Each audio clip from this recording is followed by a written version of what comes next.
क्या 2026 की नई टाटा टियागो आखिरकार मारुति स्विफ्ट को टक्कर देने लायक बन गई है? और क्या 6 लाख रुपए से 10 लाख रुपए के बजट में अब स्विफ्ट, सिलेरियो और ग्रैंड i10 नियोस खरीदना समझदारी है? या टाटा ने पूरे एंट्री लेवल कार मार्केट का खेल ही बदल दिया है? क्योंकि पिछले लगभग 10 सालों में भारत के एंट्री लेवल हैचबैक सेगमेंट की बिक्री 60% से भी ज्यादा गिर चुकी है।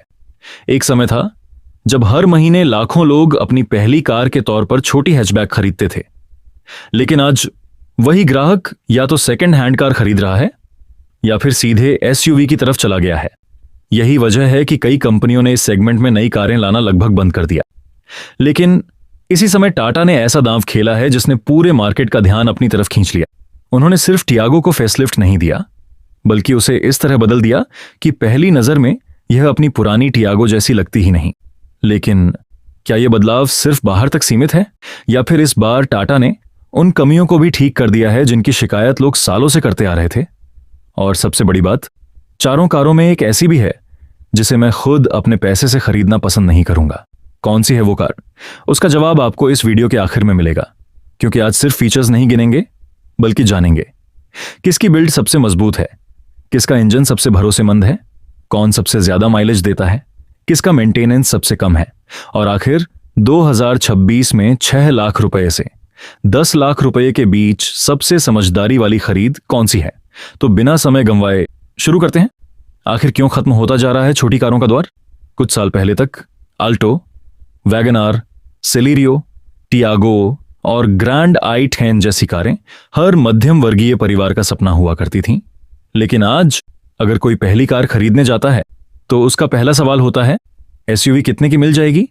यानी आज का ग्राहक सिर्फ सस्ती कार नहीं चाहता, वह चाहता है बड़ा लुक, प्रीमियम इंटीरियर, अच्छी सेफ्टी, बड़ी touch screen, 360 degree camera, cruise control और सबसे जरूरी ऐसी कार जिसे देखकर लोग कहें, वाह, गाड़ी तो काफी महंगी लग रही है। यहीं पर टाटा ने सबसे बड़ा दांव खेला है। उन्होंने समझ लिया, अगर ग्राहक छोटी कार खरीद भी रहा है तो वह अब सस्ती दिखने वाली कार नहीं खरीदना चाहता। उसे चाहिए एक ऐसी छोटी कार जो देखने में प्रीमियम लगे, फील में प्रीमियम लगे और चलाने पर भी प्रीमियम महसूस हो।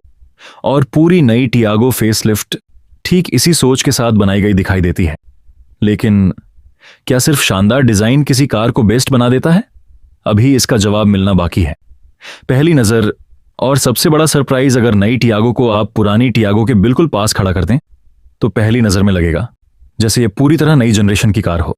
हालांकि इसका प्लेटफॉर्म वही पुराना है, लेकिन डिजाइन में इतने बदलाव किए गए हैं कि इसकी पूरी पहचान बदल गई है। नई एलईडी DRLS, ज्यादा sharp headlights, redesign front bumper, नई ग्रिल और पहले से ज्यादा चौड़ा दिखाई देने वाला फ्रंट।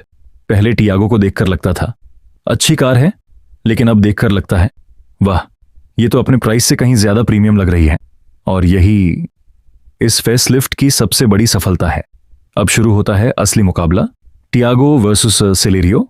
अगर सिर्फ डिजाइन की बात करें तो सिलेरियो आज भी काफी सिंपल दिखाई देती है। उसका पूरा फोकस माइलेज और कम खर्च पर है, स्टाइल पर नहीं। अगर आपकी पहली प्राथमिकता हर महीने पेट्रोल का कम बिल है तो सिलेरियो आज भी शानदार विकल्प है। लेकिन अगर आपकी कार देखकर लोग पूछें, यार कौन सी कार है, तो टियागो यहां साफ बढ़त बना लेती है। सिलेरियो आपको बचत देती है, लेकिन टियागो आपको प्रीमियम एहसास देती है। Tiago with grand i10 Nios.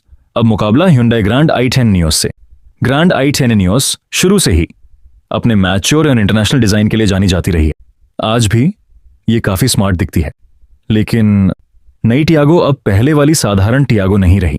खास तौर पर ड्यूल टोन कलर्स, नई ग्रिल और नया फ्रंट डिजाइन इसे नियोस के सामने भी कमजोर महसूस नहीं होने देते। यानी डिजाइन के मामले में अब मुकाबला पहले से कहीं ज्यादा टक्कर का हो चुका है। टियागो व स्विफ्ट, और अब सबसे बड़ा मुकाबला मारुति स्विफ्ट, एक ऐसी कार जिसने सालों तक इस सेगमेंट पर राज किया है। स्विफ्ट को देखकर पहली भावना आती है, इसे चलाने में मजा आएगा। लेकिन नई टियागो को देखकर पहली भावना आती है, इसमें बैठकर क्लास महसूस होगी। यही दोनों कारों के बीच सबसे बड़ा फर्क है। स्विफ्ट ज्यादा स्पोर्टी है, टियागो ज्यादा प्रीमियम महसूस कराने की कोशिश करती है। अब सवाल यह है, क्या सिर्फ प्रीमियम डिजाइन स्विफ्ट जैसी कार को हराने के लिए काफी है? अभी नहीं, क्योंकि असली मुकाबला अभी बाकी है। टाटा ने सबसे स्मार्ट चाल आखिर चली कहां है? सिर्फ डिज़ाइन बदल देना किसी भी कंपनी के लिए मुश्किल नहीं होता, लेकिन ग्राहक की सोच बदल देना सबसे मुश्किल काम होता है। और टाटा यही करने की कोशिश करती दिखाई देती। पहले जब कोई छोटी कार खरीदता था तो अक्सर यही सुनने को मिलता था, चलो बजट कम था इसलिए यही ले। लेकिन नई टियागो को देखकर वैसा एहसास काफ़ी हद तक खत्म हो जाता है। इसके नए अलॉय व्हील, नई ग्रिल, नई डिटेलिंग और पूरा डिज़ाइन इसे सड़क पर अपने प्राइस से कहीं ज़्यादा महंगी कार जैसा लुक देते। यही वजह है कि पहली बार टियागो सिर्फ एक छोटी हैचबैक नहीं बल्कि एक स्टेटमेंट बनने की कोशिश कर रही है। कलर्स जिन्हें लोग नज़रअंदाज करते हैं, लेकिन कंपनियां नहीं, अक्सर लोग सोचते रंग से क्या फ़र्क पड़ता है, लेकिन ऑटोमोबाइल इंडस्ट्री में कलर भी एक मार्केटिंग हथियार होता। नई टियागो में टाटा ने सिर्फ सफ़ेद, सिल्वर और ग्रे जैसे पारंपरिक रंगों पर भरोसा नहीं किया, बल्कि ऐसे नए और फ्रेश शेड्स दिए जो खासकर पहली बार कार खरीदने वाले युवाओं और महिला खरीदारों को आकर्षित करते हैं। क्योंकि पहली कार अक्सर दिल से खरीदी जाती है, दिमाग से नहीं, और टाटा इस बात को अच्छी तरह समझ चुकी है। लेकिन यहीं से शुरू होती है असली कहानी। सिर्फ बाहर से खूबसूरत दिखने वाली कार हमेशा सबसे अच्छी नहीं होती। असल परीक्षा तब शुरू होती जब आप उसका दरवाज़ा खोलते हैं, ड्राइविंग सीट पर बैठते हैं और पहली बार उसके केबिन को महसूस करते हैं। क्या टियागो का इंटीरियर भी बाहर जितना ही प्रीमियम, या फिर दरवाज़ा खुलते ही सारी प्रीमियम फील खत्म हो जाती है? और क्या स्विफ्ट, ग्रैंड i10 नियोस और सिलेरियो आज भी केबिन क्वालिटी, फीचर्स और कंफर्ट में टियागो से आगे हैं? यहीं से शुरू होगा इस वीडियो का सबसे दिलचस्प और सबसे बड़ा मुकाबला। तो बाहर से देखने में नई टियागो ने खुद को पहले से कहीं ज्यादा प्रीमियम बना लिया है, लेकिन किसी भी कार की असली पहचान उसके पेंट, हेडलाइट्स या अलॉय व्हील से नहीं होती, बल्कि उस जगह से होती है जहां आप रोज घंटों बैठने वाले हैं, यानी उसका केबिन। और यहीं पर मुझे इस पूरी कार का पहला बड़ा सरप्राइज मिला, क्योंकि जिस चीज की मुझे टाटा से सबसे कम उम्मीद थी, उसी चीज में इस बार सबसे बड़ा बदलाव देखने को मिला। पहली बार बैठते ही क्या महसूस होता है? जैसे ही आप नई टियागो का दरवाजा खोलते हैं, सबसे पहले आपकी नजर जाती है इसके बिल्कुल नए डैशबोर्ड पर। पहली नजर में ही यह पहले वाली टियागो से बिल्कुल अलग महसूस होता है। सब कुछ ज्यादा साफ, ज्यादा मॉडर्न, ज्यादा प्रीमियम और ज्यादा सोच समझकर डिजाइन किया गया लगता है। सबसे खास बात, अब यह केबिन किसी बजट कार जैसा एहसास नहीं कराता, बल्कि पहली बार ऐसा लगता है कि टाटा ने सिर्फ फीचर्स जोड़ने पर नहीं, बल्कि पूरे एक्सपीरियंस पर काम किया है। और यही इस फेसलिफ्ट की सबसे बड़ी उपलब्धि है। स्विफ्ट, सिलेरियो और ग्रैंड i10 नियोस से सबसे बड़ा फर्क, अगर आप सिलेरियो से उतरकर टियागो में बैठते हैं तो फर्क पहले ही मिनट में महसूस हो जाता है। सिलेरियो का पूरा फोकस कम खर्च, बेहतरीन माइलेज और सिंपल डिजाइन पर है, लेकिन टियागो का पूरा फोकस आपको ज्यादा प्रीमियम महसूस कराने पर है। अब बात ग्रैंड i10 नियोस की। Hyundai हमेशा से बेहतरीन इंटीरियर क्वालिटी के लिए जानी जाती रही है और यही उसकी सबसे बड़ी ताकत भी रही है। लेकिन इस बार टियागो पहली बार नियोस के सामने कमजोर नहीं पड़ती। अब मुकाबला बराबरी का दिखाई देता है। और अब बात स्विफ्ट की। स्विफ्ट आज भी ड्राइविंग के शौकीनों की पहली पसंद मानी जाती है, लेकिन अगर सिर्फ केबिन में बैठकर मिलने वाले प्रीमियम एहसास की बात करें तो नई टियागो पहली बार स्विफ्ट को सीधी चुनौती देती हुई नजर आती है। उसका नया डैशबोर्ड, फैब्रिक फिनिश, नई फ्लोटिंग स्क्रीन और पूरा लेआउट इसे अपने प्राइस से कहीं ज्यादा महंगी कार जैसा महसूस कराते हैं। यानी पहली बार टियागो सिर्फ मजबूत बॉडी या सेफ्टी से नहीं, बल्कि प्रीमियम फील से भी मुकाबला कर रही है। मटीरियल क्वालिटी, जहां टाटा ने सबसे ज्यादा मेहनत की, इस सेगमेंट की ज्यादातर कारों में आपको हार्ड प्लास्टिक ही देखने को मिलती है। स्विफ्ट, सिलेरियो और ग्रैंड i10 नियोस, तीनों में यही कहानी है। लेकिन टियागो के डैशबोर्ड और डोर पैड्स पर फैब्रिक इंसर्ट्स दिए गए हैं। अब कोई कह सकता है आखिर कपड़ा ही तो लगाया है, लेकिन बात सिर्फ कपड़े की नहीं है। बात उस एहसास की है जो हर दिन, हर सफर आपको महसूस होता है। जब आपका हाथ इन पैनलों पर जाता है तो यह सस्ता महसूस नहीं होता। यही छोटी छोटी चीजें धीरे धीरे पूरी कार का अनुभव बदल देती हैं, और शायद यहीं टाटा ने सबसे ज्यादा मेहनत की है। सबसे बड़ी शिकायत आखिर खत्म हो गई। अगर आपने पहले कभी टाटा की कोई कार चलाई है तो एक शिकायत आपने जरूर सुनी होगी, कैपेसिटिव टच एसी कंट्रोल्स। देखने में शानदार, लेकिन इस्तेमाल करने में परेशान करने वाले। गाड़ी चलाते समय बार बार स्क्रीन की तरफ देखना पड़ता था उंगली बिल्कुल सही जगह रखो, तभी कमांड काम करती थी, यानी स्टाइल ज्यादा, सुविधा कम। लेकिन इस बार टाटा ने ग्राहकों की बात सुन ली। अब यहां मिलते हैं प्रॉपर फिजिकल कंट्रोल्स, और सिर्फ बटन नहीं बल्कि बड़े, मजबूत और शानदार क्वालिटी वाले डायल। इनका फील भी अच्छा है और इस्तेमाल करना भी गाड़ी चलाते समय अब आपको बार बार स्क्रीन देखने की जरूरत नहीं पड़ती। यही असली एर्गोनॉमिक्स है, यानी कम डिस्ट्रैक्शन, ज्यादा कंट्रोल और ज्यादा सेफ्टी। एक छोटी चीज लेकिन रोज काम आएगी, एसी कंट्रोल्स के ठीक ऊपर जो फिजिकल बटन दिए गए हैं वो भी काफी सोच समझ कर लगाए गए हैं। Hazard light, rear defogger, 360 degree camera, हर जरूरी बटन बिल्कुल हाथ की पहुंच में है। 2-3 दिन कार चलाने के बाद आपको इन्हें देखने की भी जरूरत नहीं पड़ेगी, यानी ड्राइविंग पर ज्यादा ध्यान और बटन ढूंढने में कम। यही छोटी चीजें रोजमर्रा की जिंदगी आसान बनाती हैं। 360 डिग्री कैमरा। इस प्राइस में सबसे बड़ा सरप्राइज अब बात करते हैं उस फीचर की जिसने मुझे सबसे ज्यादा चौंकाया। 360 डिग्री कैमरा। सिर्फ कैमरा होना बड़ी बात नहीं है, असल बात है उसकी क्वालिटी। और यहीं मुझे सबसे ज्यादा हैरानी हुई, क्योंकि इस प्राइस की कार से मैं ऐसी कैमरा क्वालिटी की बिल्कुल उम्मीद नहीं कर रहा था। पार्किंग करते समय टायर और फुटपाथ के बीच का गैप तक साफ दिखाई देता है। और सबसे अच्छी बात, स्क्रीन का रिस्पॉन्स, ना कोई लैग, ना कोई हैंग, ना कोई झिझक। कई बार 15 से 20 लाख रुपए तक की कारों में भी इतना स्मूथ सिस्टम देखने को नहीं मिलता। और यही वजह है कि यह फीचर सिर्फ दिखावे का नहीं बल्कि रोज काम आने वाला फीचर बन जाता है। सीटें, जहां टियागो चुपचाप बाजी मार लेती है। अब बात उस चीज की जो हर सफर में सबसे ज्यादा फर्क डालती है, सीटें। टियागो की सीटें इस पूरे सेगमेंट की सबसे आरामदायक सीटों में गिनी जा सकती हैं। कुशनिंग बेहतरीन, बैक सपोर्ट काफी अच्छा, और सबसे खास अंडर थाई सपोर्ट। इतनी छोटी कार में इतना अच्छा अंडर थाई सपोर्ट आमतौर पर देखने को नहीं मिलता। लंबी ड्राइव में यही चीज आपकी थकान कम करती है। यानी अगर सिर्फ आराम की बात करें तो टियागो स्विफ्ट और सिलेरियो पर साफ बढ़त बनाती है और ग्रैंड i10 नियोस को भी कड़ी टक्कर देती है। पीछे बैठने वालों के लिए कितनी अच्छी है। अब सवाल, क्या ये एक अच्छी फैमिली कार बन सकती है? अगर आपकी हाइट लगभग 5 फुट 10 या 5 फुट 11 इंच है तो पीछे बैठने पर घुटनों के लिए जगह ठीक ठाक मिलेगी। बहुत ज्यादा नहीं, लेकिन इस साइज की कार के हिसाब से शिकायत भी नहीं होगी। आखिर ये सिर्फ 3.8 मीटर लंबी कार है। इतनी छोटी कार एसयूवी जैसी जगह की उम्मीद करना भी सही नहीं होगा, लेकिन 4 लोग आराम से सफर कर सकते हैं और यही इस कार की सबसे बड़ी प्रैक्टिकलिटी है। और अब बात बूट स्पेस की, यहीं पर ज्यादातर छोटी सीएनजी कारें हार मान जाती हैं, क्योंकि एक बड़ा सी एनजी सिलेंडर पूरा बूट स्पेस खा जाता है। लेकिन टियागो सीएनजी में डुअल सिलेंडर टेक्नोलॉजी दी गई है और यही इसकी सबसे बड़ी प्रैक्टिकल एडवांटेज बन जाती है। अब वीकेंड ट्रिप का सामान, रोजमर्रा का लगेज या कुछ बड़े बैग आराम से रखे जा सकते हैं, जबकि कई दूसरी सीएनजी हैचबैक में एक स्कूल बैग रखने की जगह भी मुश्किल से बचती। यानी अगर प्रैक्टिकलिटी की बात करें, वाकई शानदार काम किया है। लेकिन असली परीक्षा अभी बाकी है।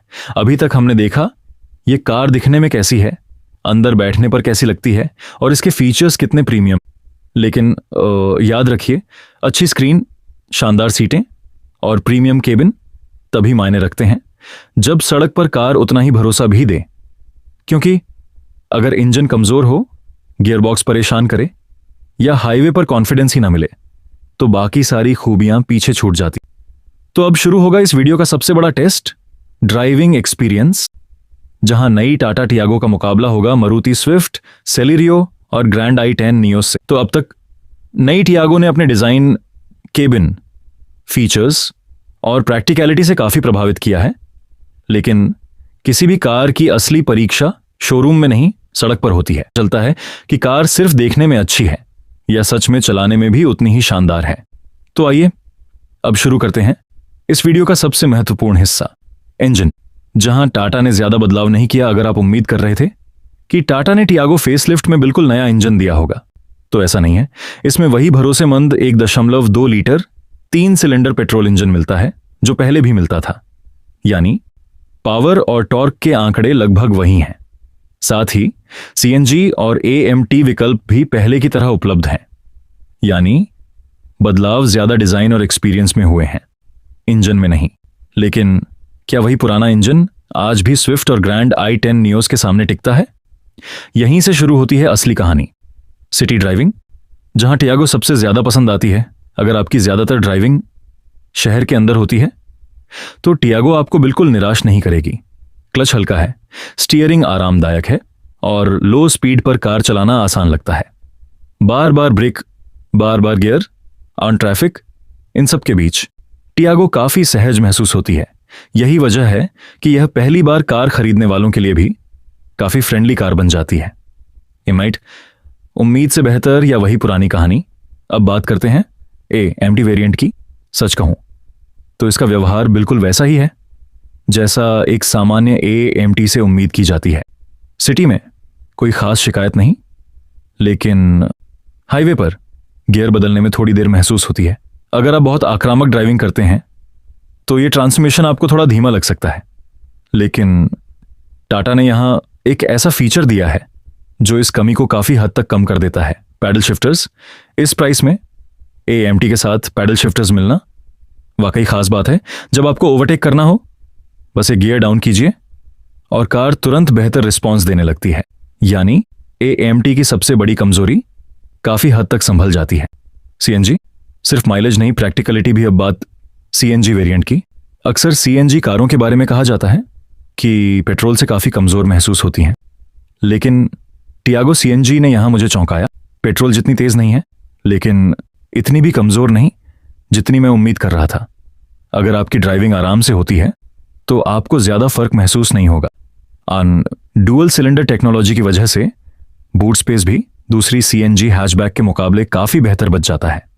यानी यह सिर्फ माइलेज वाली कार नहीं, बल्कि रोजमर्रा की जरूरतों के हिसाब से एक समझदारी वाला पैकेज बन जाती। अड एंड हैंडलिंग, जहां टियागो की सबसे बड़ी ताकत छिपी है। अब बात उस चीज की जिसने मुझे सबसे ज्यादा प्रभावित किया। सस्पेंशन। छोटे गड्ढे हों, स्पीड ब्रेकर हों या खराब सड़क, टियागो इन्हें काफी अच्छे तरीके से संभाल लेती है। सस्पेंशन आरामदायक हैं, लेकिन जरूरत से ज्यादा मुलायम नहीं।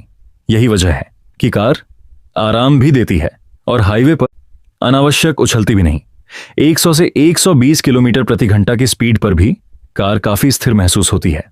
यानी अगर राइड क्वालिटी की बात करें तो टियागो इस पूरे सेगमेंट की सबसे मजबूत दावेदारों में से एक है। लेकिन क्या सब कुछ परफेक्ट है? नहीं, कुछ कमियां अभी भी मौजूद हैं। अगर आपको अक्सर लंबे हाईवे ट्रिप करने होते हैं या तेज एक्सेलरेशन पसंद है तो स्विफ्ट ज्यादा बेहतर विकल्प साबित होगी। अगर आपकी पहली प्राथमिकता सिर्फ माइलेज और कम खर्च है तो सिलेरियो अभी भी मजबूत विकल्प है। अगर आपको Hyundai की सर्विस और उसका रिफाइंड अनुभव ज्यादा पसंद है तो ग्रैंड i10 नियोस भी शानदार कार है। लेकिन अगर आप चाहते हैं मजबूत बॉडी, प्रीमियम केबिन, बेहतरीन फीचर्स, आरामदायक सीटें, शानदार राइड क्वालिटी और ऐसी कार जो अपने प्राइस से ज्यादा महंगी महसूस हो, तो टियागो फेसलिफ्ट इस समय सबसे संतुलित विकल्पों में से एक बनकर सामने आती है। फाइनल वर्डिक्ट, अगर मेरी जेब से पैसे जा रहे हों और मुझे इन चारों कारों में से चुनना हो तो मेरा फैसला आपकी जरूरत पर निर्भर करेगा। अब शहर हो या गांव या हाईवे, सभी के लिए टियागो या टियागो। अगर पूरे पैकेज की बात करूं तो नई टियागो फेसलिफ्ट पहली बार यह साबित कर दिया है कि छोटी कार सिर्फ सस्ती नहीं, प्रीमियम भी हो सकती है। और शायद यही इस फेसलिफ्ट की सबसे बड़ी सफलता है। आपकी बारी है। अगर आज आपको अपने पैसों से इन चारों कारों में से सिर्फ एक चुननी पड़े तो आपकी पसंद कौन सी होगी? Tata Tiago, Maruti Swift, Maruti Celerio या Hyundai ग्रैंड i10 नियो? नीचे कमेंट में सिर्फ कार का नाम नहीं बल्कि उसकी वजह भी जरूर लिखिए। मैं आपके जितने ज्यादा कमेंट पढ़ पाऊंगा उतनों का जवाब देने की कोशिश करूंगा। अगर वीडियो ने आपकी खरीद का फैसला थोड़ा भी आसान किया हो तो इसे एक लाइक जरूर दीजिए। और अगर आप ऐसी ही ईमानदार, बिना किसी पक्षपात वाली कार रिव्यूज, कंपैरिजंस और बाइंग गाइड्स देखना चाहते तो आकाश सिंह कास्ट चैनल को सब्सक्राइब करके बेल आइकन जरूर दबा दीजिए, क्योंकि अगले वीडियो में हम लेकर आ रहे हैं 2026 की सबसे वैल्यू फॉर मनी कारों की ऐसी तुलना जिसे देखकर शायद आपका खरीदने का पूरा प्लान बदल जाए। मैं मिलता हूं आपसे अगली वीडियो में।